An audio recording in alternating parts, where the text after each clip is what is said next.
We are heading for an epic real estate crash, but it's not what you might be thinking. So in 2008, of course, we had a residential real estate meltdown. That's not what this is, but this is one of the biggest potential crashes that will probably happen during our lifetime or that we've seen. There's $1.5 trillion that might disappear or just completely vanish in value. Now, what I'm talking about is in the commercial real estate sector. Now, I know what you might be thinking. You might think, oh, I don't care. I'm a residential real estate investor, or I'm buying a house for, me, or I'm selling a house or whatever. It doesn't matter to me, but it does matter. And I'm going to tell you why in a second. First of all, I'm going to tell you why this is happening.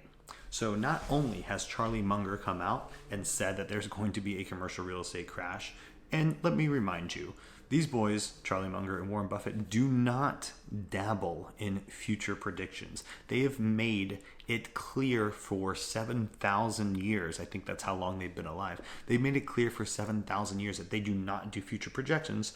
They just never do them. And they don't like when people do them. They don't trust them. But they have gone out and said commercial real estate is in huge trouble. There was a Fox News segment with Barbara Corcoran from Shark Tank yesterday that she said commercial real estate is in trouble. Elon Musk doesn't think so. Billionaires from Morgan Stanley to a billionaire that I'm going to show you in a second, a hedge fund manager, all are saying commercial real estate is in trouble.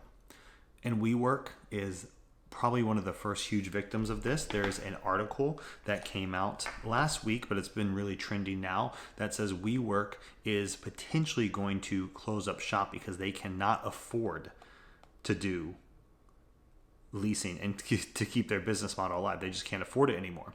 So what's interesting with all this is that it is because of the interest rates. As we know, the Federal Reserve Board jacked up interest rates. So for people like you and I buying a home, our interest rate's now at like 7%, right? Depending on your credit score. Now, that not only affects residential home buyers, that affects commercial mortgages too. Now, let me explain. Commercial mortgages come up for renewal and people have to renew them.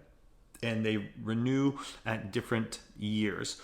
But there's about $550 billion worth of them coming up for renewal between now, August of 2023, and 2025. So this crash could be happening real fast and real soon. Now, here's the problem with interest rates. Since they will have to renew at a higher interest rates, it changes the dynamic of everyone's business. BlackRock has already defaulted on a loan, and a major player in commercial real estate in the West Coast, in San Francisco and elsewhere, have already defaulted. And they just give it back to the bank. They're like, sorry, we're out. Sucks to be you. Take the property back.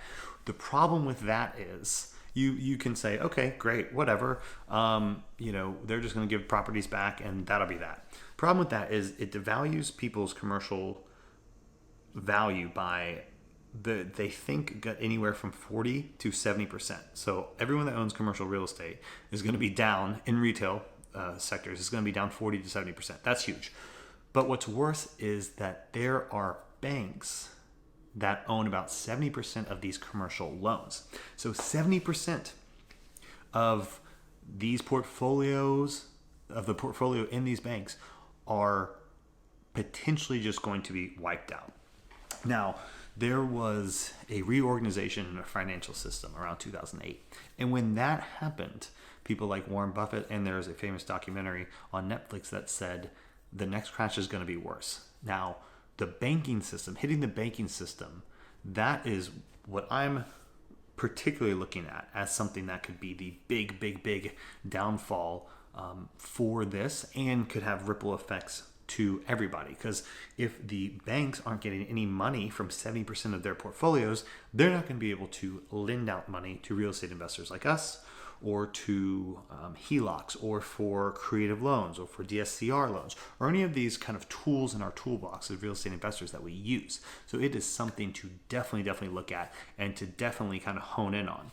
Now, Not all bad news, because with every crisis, unfortunately, there's a silver lining depending on how you play it. And there's always a silver lining in a crisis, which is, once again, terrible to say, but there's some silver linings here.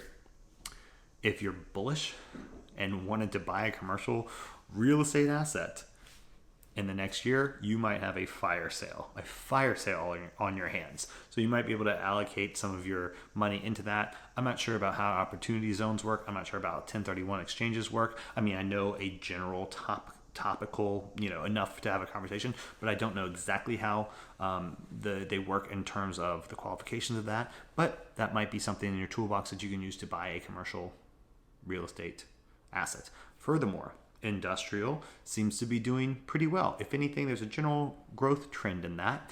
If you're pretty bullish on industrial, which I am, and I think a lot of Americans should be, then it might be a asset class to look at.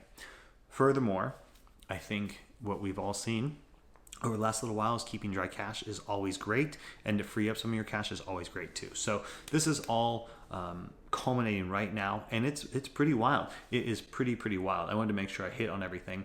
There is also a black swan hedge fund manager that is expecting this to crash, and when it does, he says that he is going to be making money off of it, right? There's always an opportunity to do that. So let me know what you think. Subscribe to this channel, like this channel. You can reach out to me. I have done 100 flips and sold about 200 houses. So if you're a real estate agent or getting into real estate investing, whether you be a wholesaler or your first fix and flip, I'm a big fix and flipper. I've done 100 of those.